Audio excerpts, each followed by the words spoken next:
All right, everybody. So pleased today to be joined by Tom Walzer, CEO of Seiko Foods. And Tom and I are going to get into the X factor behind a deal thesis that is equal parts organic growth and equal parts M&A acquisition, which a lot of you out there are probably identifying with. So, Tom, so glad to have you. Thank you for joining us on the X Factor today.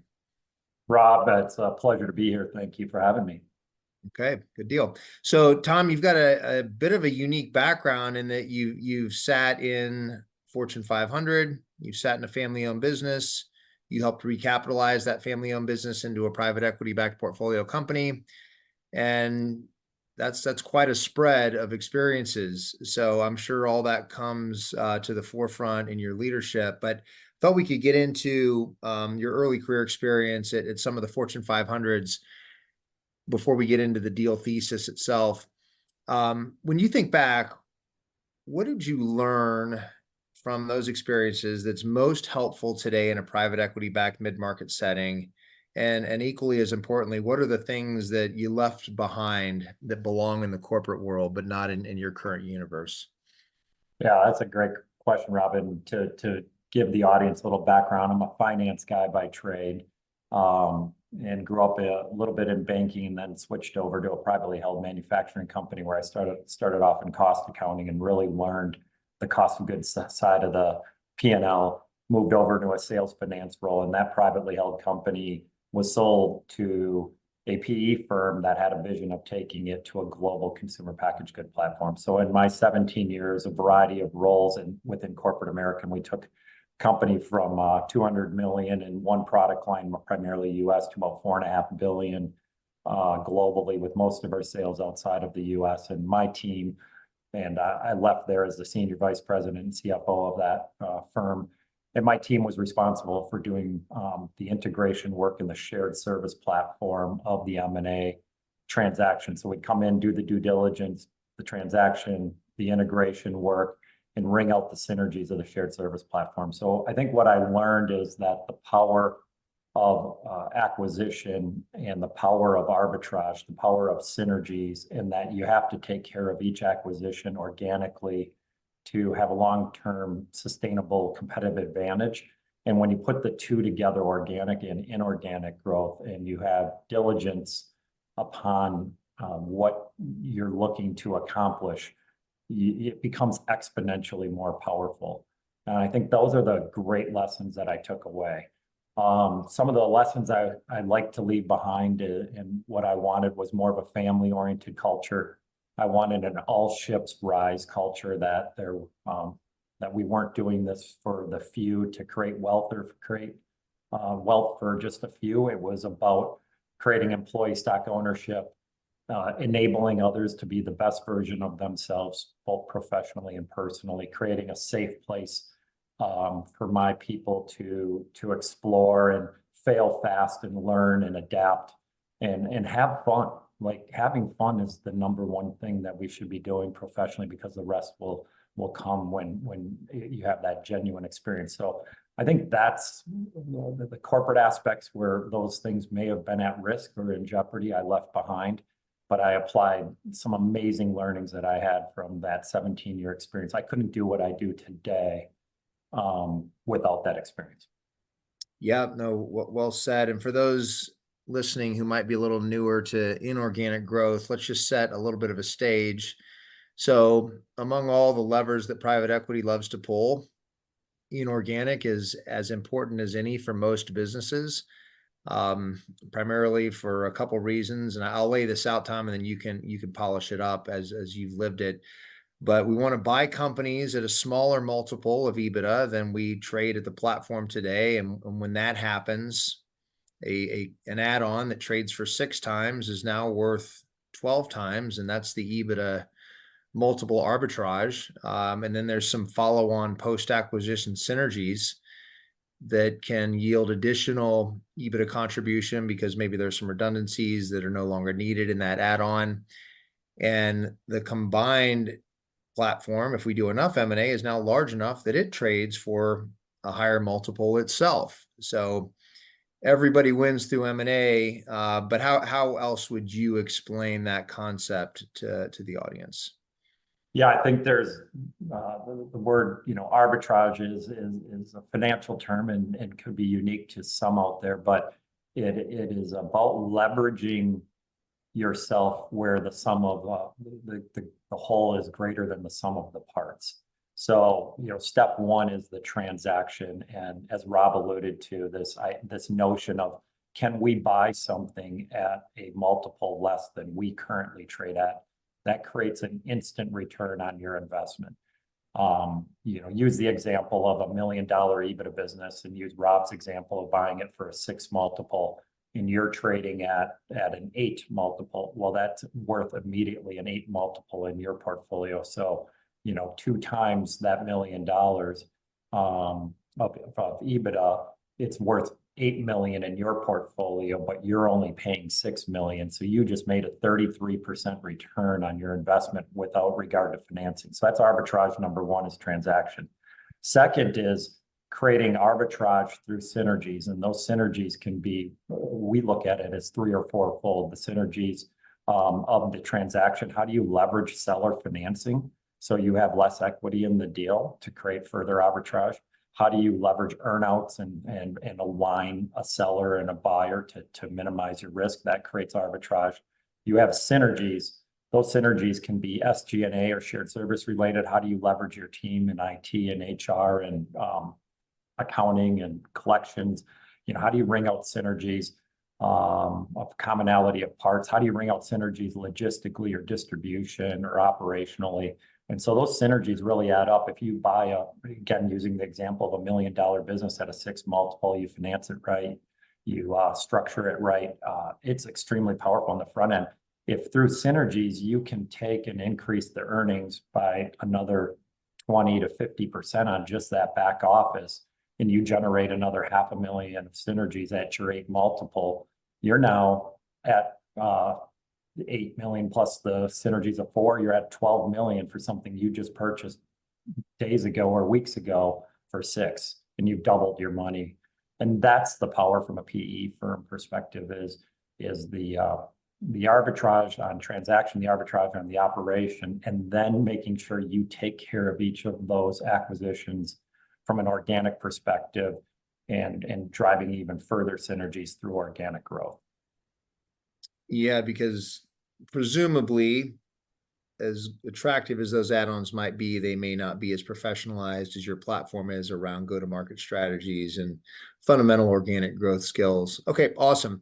So let's fast forward in your career to when you decide to do a partnership with private equity, and you guys are closing the deal, and you're formulating your 90-day plan, but ultimately the investment thesis. So just give us a sense in those days, how were you and the sponsor thinking about the thesis as it relates to both organic and inorganic growth and what you wanted to do with the company? Yeah, great question. So by way of background, I purchased Seiko Foods in 2014, and I actually owned it 100%, purchased it from a founding family, and quickly realized, and I too was hopefully smart in buying it for a fair multiple. I think I hopefully negotiated well.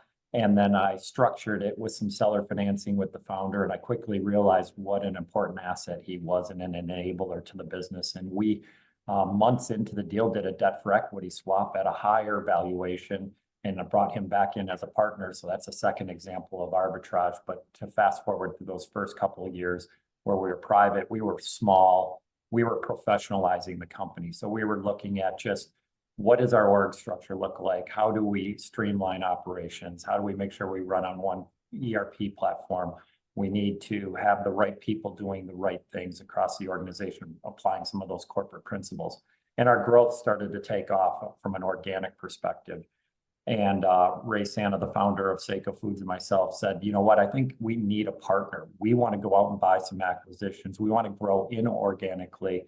And it's not very smart of us to look at our 401ks and our kids' 529 plans for how to finance our acquisition strategy. And so we were looking for a partner that would help with 2 things, strategy and capital. We were not looking for an operating partner. So we went in And we were honest with ourselves. What do we want? And we knew we were strong operators, and we wanted somebody that would help us where we needed help, but not try to help where we wouldn't. We went through an exhaustive process to find Benford Capital in late 2016. And the investment thesis, and I think what excited them is they like the notion of this management team that's been there, done that corporately, has the legacy of the Santa family that goes back decades. They sold Swiss Miss hot cocoa to ConAgra in 1968 before founding Seiko Foods. There's some secret sauce here, and there's some legacy brands. But I think it was the management team that excited them about what is next, and this notion that we can take care of organic growth at the same time we take care of inorganic growth. And that earlier example we were using, Rob, I think was really Benford's thesis is if we can continue to grow this thing modestly, organically through white space and new product development, and at the same time look for strategic bolt-on acquisitions, we can look back and be in a pretty special place. And so, through that, we've now done 3 acquisitions with Benford Capital, and I can kind of, when the time is right, jump into what are those pillars that we look at. But that was really their investment thesis, and it's been hugely successful. We've grown rapidly, and we really have now a foundation in place that we can be, a global consumer packaged good platform. So sounds like the thesis was less about grow it faster, but let's increase the size of the entity so that if we can maintain growth, we're generating that much more progress. Yeah, well said. Yeah. Okay, great. So when you thought about the thesis behind the M&A, for our listeners, you'll hear private equity firms talk about the total addressable market known as TAM. And they love to expand the TAM because it means there's more white space to go chase, as Tom referenced. So when you all thought about the TAM that you were going to be able to expand, was it new geographies, new products, new customer acquisition? What all went into you formulating the bones of the inorganic part of the thesis? Yeah, great question. And I think the answer is D, all the above. And the unique thing is you can't buy anything that isn't for sale, and if someone isn't willing to transact with you. So the first thing is making sure you put the right resources and focus in on your pipeline. But before you can do your pipeline, you got to understand what is it that we're looking for strategically. So pillar number 1 of what we have done to date is we said we want small, niche, shelf-stable products that are in the produce aisle or the baking aisle where our 2 strengths are. And if we can find acquisitions that fit that, that's probably first and foremost. If we can find areas that are high branded in an oligopoly or duopoly or monopoly like market share position, even better. If it could vertically integrate within our operation and we wring out some synergies, that's unique and appealing to us. But strategically, we are very careful to only do acquisitions that fit pillar number 1 of our 6-pillar strategy, which is all about enabling our current brands to be stronger. So the first example I would give you is in 2018, we purchased California Sun-Dried Foods, number 1 share position in sun-dried tomatoes. That product sits right next to my number 1 share Dolce Fruta confectionery business. That made us more powerful to the buyer. The business was simple. It was easy to integrate. It had all of our key retailers. 1 key retailer did not have distribution of California Sun-Dried, happened to be our highest velocity retailer in Dolce Fruta, and vice versa. So very strong penetration in the market and very strong retail. The second acquisition we did in 2021 was an e-commerce play. So just the opposite. It deconcentrated us away from traditional grocery and put us in a D2C platform where we could start to look at our B2B business, direct to consumer. How do we play at Amazon? And in light of COVID and changing consumer behaviors, we knew we needed to develop an e-commerce platform. So that strategically made a lot of sense for us. And if we could bring in resources that were experts on how to drive Hoosier's e-commerce platform, we could apply those learnings to our Seiko legacy product lines in the new California Sun-Dried acquisition. And then our third acquisition, we are not public with yet, but is in the baking aisle. It's a number 1 share position 9 items, 100% outsourced manufacturing, very simple integration, monopoly, 5th generation family owned, 125-year-old brand whose products sit right next to my Seiko Foods buttermilk, milk, and cocoa business. So it makes us more powerful. The baking buyer just fit like a glove. Synergies galore from an operation, logistics, sales, distribution perspective. So really good from pillar number 1. So pillar number 1 is all about staying on point and making sure you have scarce resources, scarce cash. You need to apply very rigorous diligence in what you choose to act on, because that takes capital and it takes time and energy to do the integration, the optimization, and then the eventual organic growth of that. So we've done, we're at a position now where you'd like to do one of these every year or every other year, and hopefully larger in scale going forward. Mm-hmm. Yep, no, great context. Sounds like, if I were to oversimplify it, it's a simple question of, does this add-on materially make us better, or do we make its already strong position materially stronger based on who's got leverage for who, and therefore you've got a win-win situation. And I think we hear a lot from clients that they want to do strategically complementary acquisitions. So this arbitrage thing, yes, you'll see some assets that do a roll up where they're buying just about anything they can because it's a common single service line proposition and it's about accumulation of volume of EBITDA. But for a majority of businesses out there like Tom's, this strategically complementary aspect is really important. And it sounds like you've stayed very disciplined on that front. Yeah, that's extremely well said. And 2 words that I did not provide in my summary that are near and dear to our pillar number 1 of does it have a strategic fit, is complementary and adjacent. And there are times that maybe we'll look to broaden that horizon a little bit as we get a stronger platform in place, as we get more resources in place to take a bigger jump. But to date, we've been very hyper-focused on adjacent and complementary strategically. Mm-hmm. And I don't know if you want to take us through a couple of the other pillars first before we drill down. I'll defer to you on that front. Sure. Maybe, how about we just take each pillar and you probe as deep as you want to go. Okay. Thank you. So pillar 2, we already touched on. So strategically, does it have the right fit? Is it complementary? Is it adjacent? Is it highly branded? Can we vertically enter? All the things we discussed. But pillar number 2 then is about that arbitrage, that transaction arbitrage. Can we purchase this business smartly where it's more valuable to us under our portfolio than standalone? And typically that is the case. We often look to family-owned businesses, founder-owned. We have a very powerful formula here. I have a 52-year veteran founder who's still in the business 10 years later as my partner and Benford's partner, and Ray Sand on one side of us.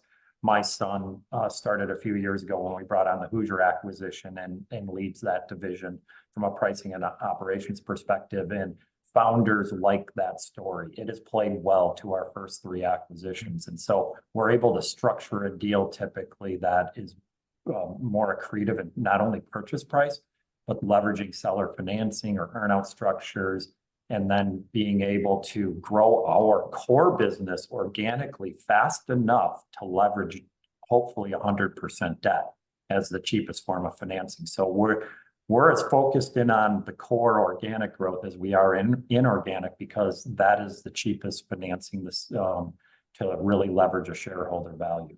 So that's pillar number 2, is all things, transaction, arbitrage, financing, and structure.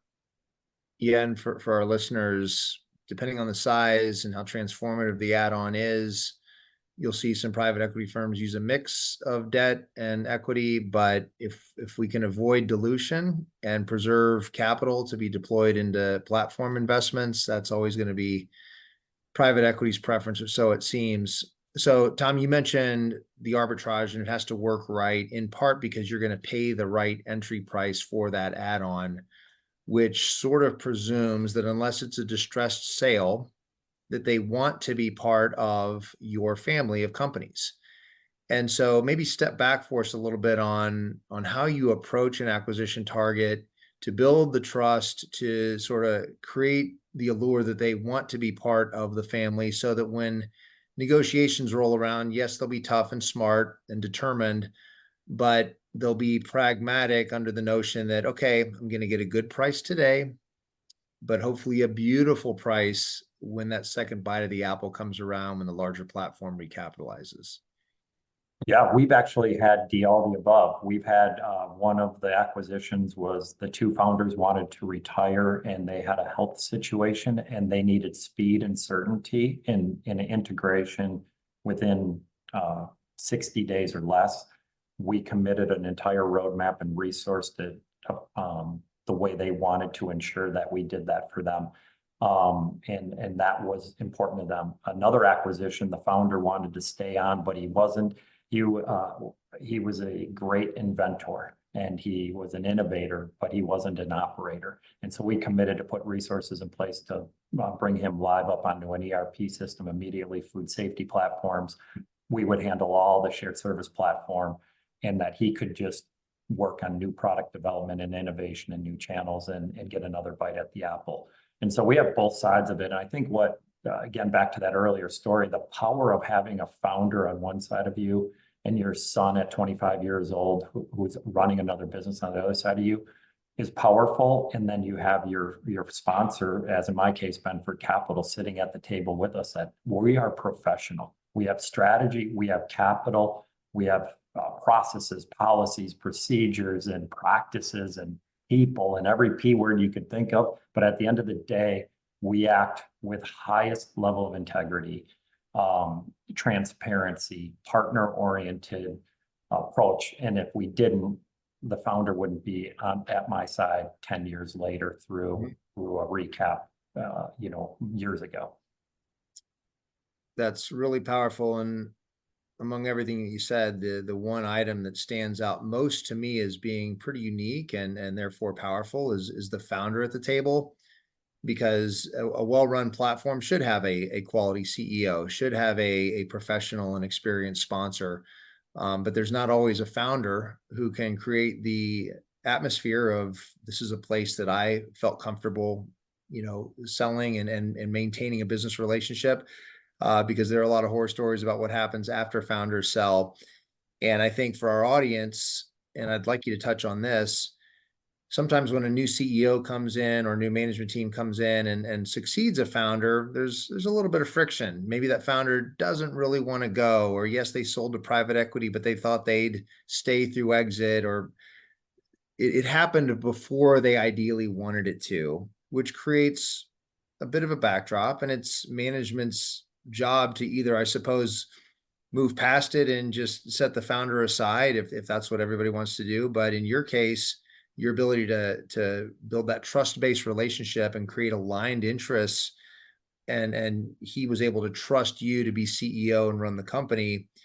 What advice would you have for management teams out there on how to engage with founders in a way that really hits that perfect balancing act of value add without interfering with management?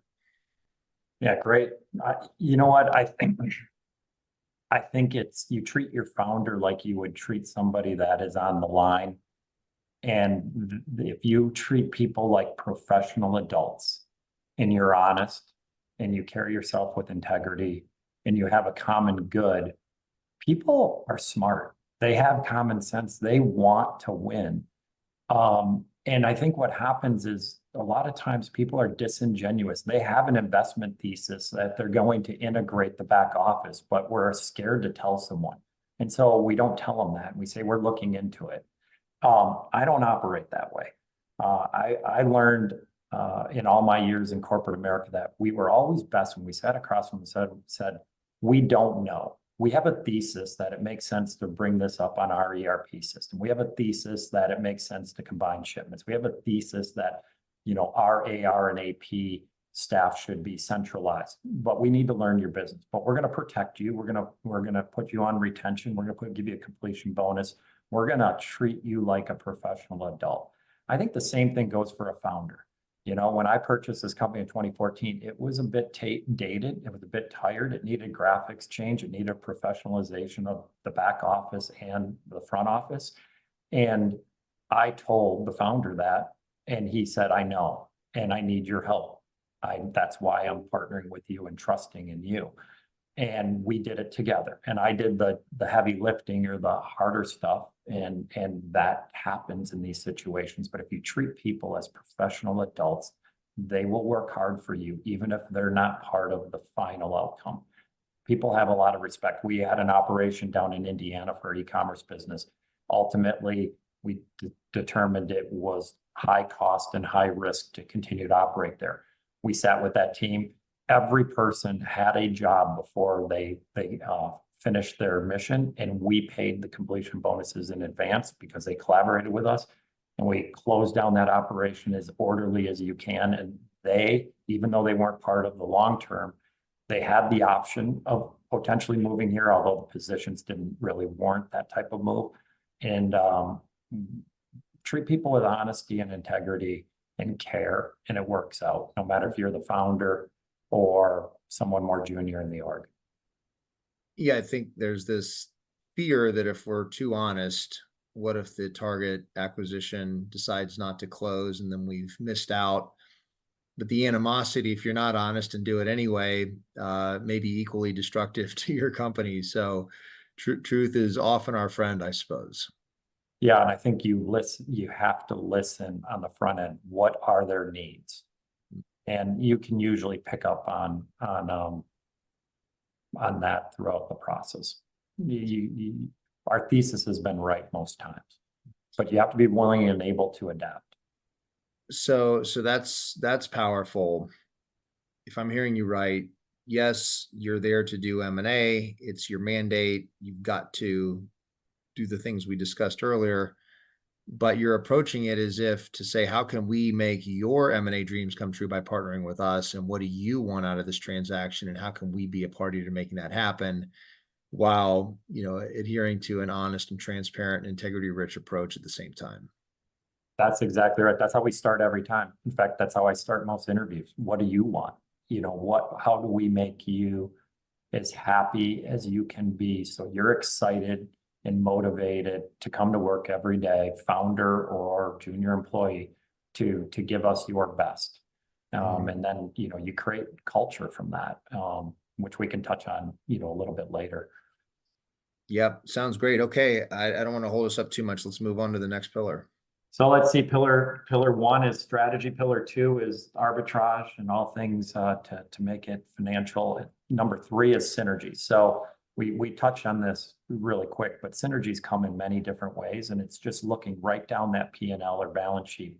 So for us, our shared service platform is the power. The platform is, we call it a barbell. It holds up the company.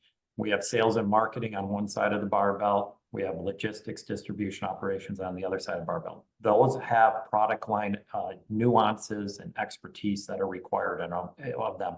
But holding it up in the middle is your IT platform, your accounting, your food safety, your IT, if I didn't mention that yet, AR, AP, and things of that nature. And so what's really interesting is in 2018, when we started this vision, our shared service platform cost about 6% of sales and was fairly, X in dollars.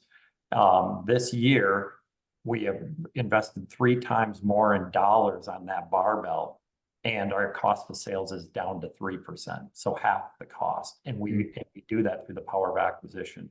So the synergies, as you continue to wring them out and you put new plates on each end of the barbell with a Cal Sun-Dried acquisition or a Hoosier Hill acquisition, and our latest one, you need a barbell that can hold that up. And so the shared service synergies are usually pretty significant and can be 20 to 50+% of the trailing 12-month EBITDA that you're buying the company off of. So it's a very powerful place to play. And then sometimes you can run into operational synergies depending on if you can vertically integrate, move some operations in. You know, you want to be really careful with that and usually wait on that. Shared services we do immediately. Anything on the ends of the barbell, we learn the business first so we don't disrupt the business and make a mistake. And then on the sales and marketing side, you know, how you ship the orders, logistics savings, you leveraging your own distribution platform, usually yields some nice synergies as well. But we shoot to have synergies be 50 to 100% plus of our acquisition over time, which makes for a very powerful return on your investment.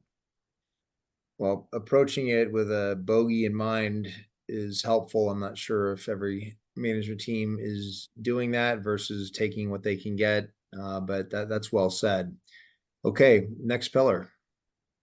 Next pillar is white space. So we define white space as where can we fill in our gaps? So what retailers are we not in that we should be in with our products? Naturally is one of the biggest white space, but we're blessed to have very strong ACV penetration. We're pretty much in every chain on the traditional grocery side, but for sake of foods, this says, how do we develop club? How do we develop dollar? How do we develop the drug channel, the e-commerce channel, even broader than just Amazon? Those are really great white space wins.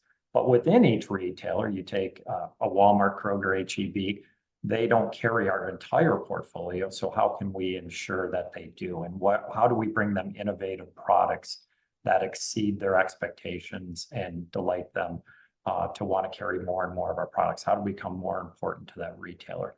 And then third white space would be, you know, more, I guess I touched on this, both channel and retailer. So those are kind of the white space areas that we look for. And within each acquisition, as I had mentioned with Cal Sun-Dried, you know, our number one velocity retailer for our Dolce Fruta business, Cal Sun-Dried is not currently in.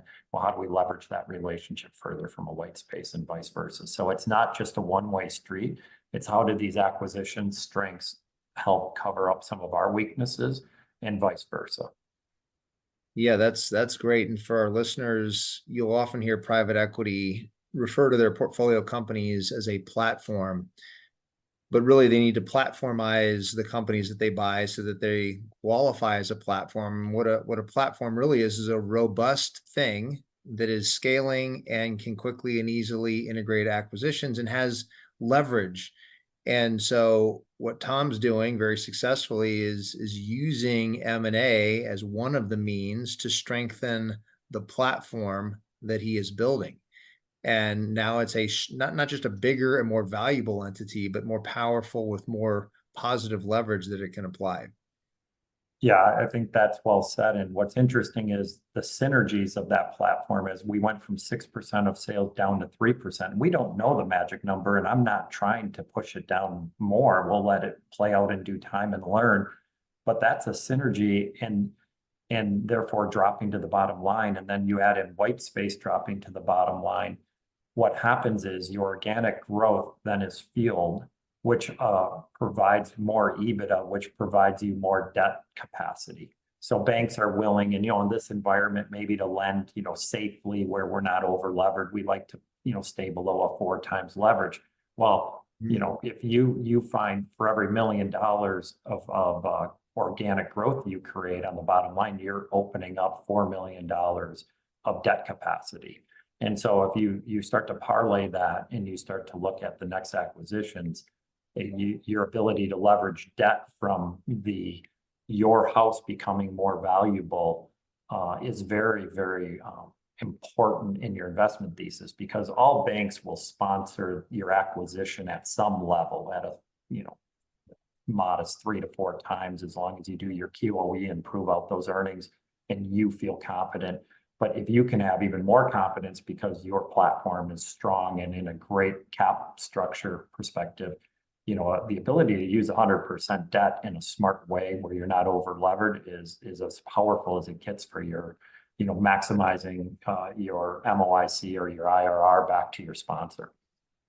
Yeah, the delicate dance with debt, because your cost of capital matters, running a responsible business matters, but for those of us in our CXO community, your option grant will be closely tied to how astutely your sponsor manages your debt ratio. Okay, sounds great. So next pillar, please. Bullet 4 is new product development. So we look at how can, within each of our product lines, each of our divisions, how can we grow that business? So I take Dolce Fruta, that's a 35, 40-year-old brand, number one share position, almost nearly 100% ACV. Well, how do you grow that?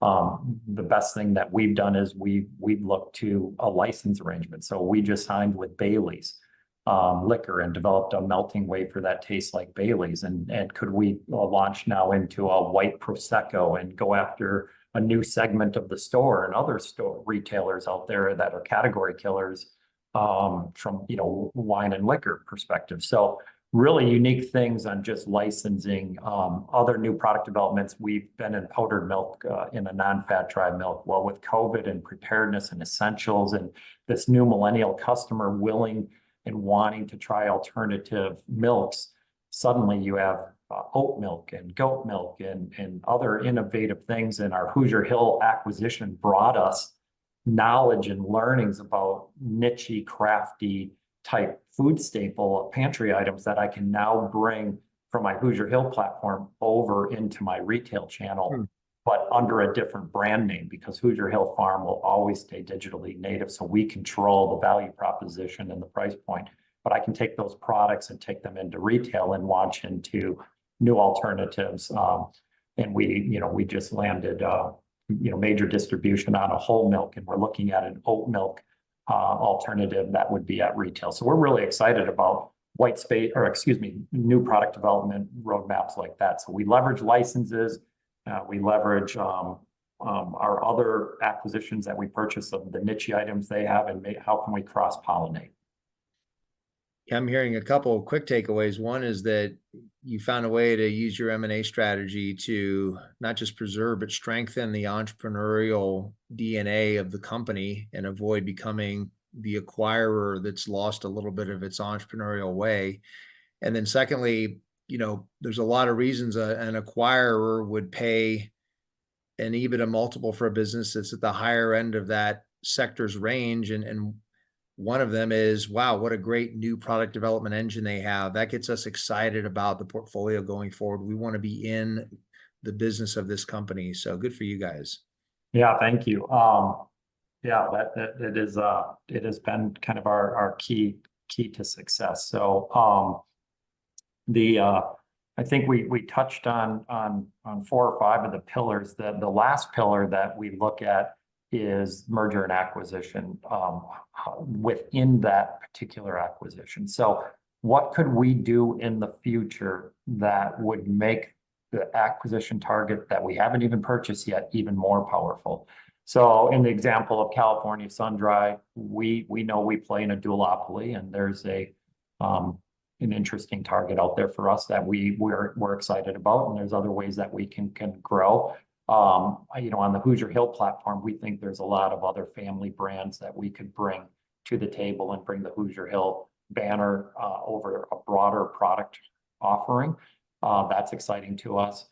And so we look at things where maybe we could vertically integrate as well. So if we're 100% outsourced on one of our product lines, is that strategic co-packer something that we might be interested in owning and vertically integrating and picking up the synergy of that operation? But we'd also have the complexity of being vertically integrated. So we're open to anything. And, so far our precision focus has been more from a commercial perspective, sales and marketing, but we would also look at, how we could vertically integrate as well. Yeah, that's exciting when you can do both add-on acquisitions that fundamentally change the profile of the company, and then, as our listeners may know, what are called tuck-in acquisitions, which are maybe smaller deals that would actually be absorbed by divisions or previously acquired companies. So Tom, in our remaining time, curious about resourcing the integration of these acquisitions, because getting it done right and focusing on culture and achieving all the synergies you mentioned is no easy task. So how do you staff the integration of an acquisition without bringing on extra bloat, but also not burning your people out through the process? Yeah, that's a great question, and I have to give major kudos to Benford Capital on this. We have a resource there that is working on our pipeline often, and since that is such an iterative process, and we try to not disrupt management's time on the very front end, and we try to keep the funnel as full as we can and do a check-in. And is Benford Capital looking at the right things for us? So we're always doing a continuous check-in with management, but they've done a nice job of pipeline management. At the same time, we're our best pipeline. We found Hoosier Hill Farm by just trying to learn our white space for our sake of legacy business and how do we get into e-commerce. We kept coming across this Hoosier Hill Farm as the #1 rated and ranked brand and the categories we play in, and we reached out. And so management brought that opportunity to Benford, and then Benford helped us get to the table. In the interest of Cal Sun-Dried, our founder was good friends with the two founders of Cal Sun-Dried. So it is a mix. The business needs to be involved with pipeline generation, but that's very difficult at times and resource heavy. So we look to our PE partner to help us with pipeline quite a bit, but we're at the table, we're learning, we're listening, we're making sure it's on pillar #1 on point of strategy and that we're aligned. And they're challenging us and we're challenging them, and it's a great iterative process. Once we get to the dance and we have somebody that is taking our call or taking an intro meeting, it is mission critical that the business owns that, because those initial conversations, those initial site visits, you glean a lot of knowledge about the business, the operation. They glean a lot about you. So you don't necessarily want just your PE sponsor to be representing you, because they can't in good faith have the same passion and culture about your operation as you do. And they would be remiss to not put the founder in a Seiko Foods case study. We would be foolish to not put a founder and a son on each side of us and have the PE sponsor at the table with that powerful formula. So the business quickly owns it from an introductory perspective. And then if we're blessed enough to get into a dance on the LOI and we're getting close and we're kicking off the QOE and doing the appraisal of business and brand audits and things like that, we, the business, own that. But the PE firm, your sponsor, it's really critical you find the right sponsor that sits at the table with you along the way. The due diligence that I asked Benford to do with me, they have acted as a additional employee of Seiko when we ramp up. So they come in, they ramp up, they sit at the table, they're doing the due diligence on the QOE, they're helping with the funds flow, they're helping with the bank financing and the lender presentations. There's no way our business we're not resourced properly to do it on our own. But it would, for your listeners, I think the most important thing to hear is you need balance and a mix. And as you grow, you can resource a little different. But I think our success is that we acquire businesses together. No one has really the lead. Certain elements have a lead, but we're in lockstep together. The left hand knows what the right hand is doing from introduction through transaction. And once we hit transaction, the business owns it 100%.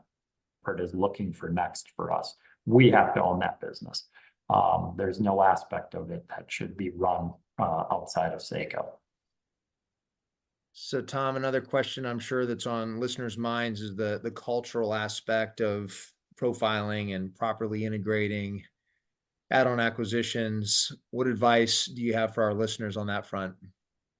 Yeah, great question. I think anytime that you can help employees act like owners, you're in a winning position. So one of the things I'm most proud of is that when we partnered with Benford Capital, we created an employee ownership plan, and 6 of the key leaders became owners in the company. And it is fascinating to me of what that ownership mantra looks like when we go into an acquisition.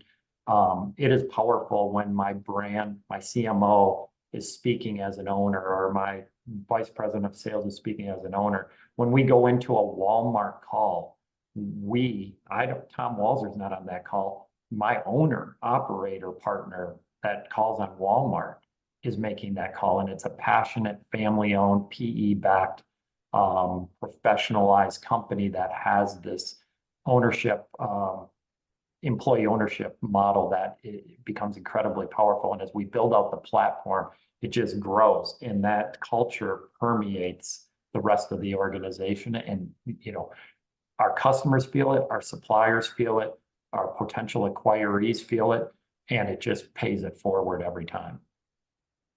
Yep, outstanding. And that's what every sponsor wants, is a management team and entity platform that operates like owners, because that's what they are. And when that piece of the puzzle is in place, it makes for a much better situation for sure.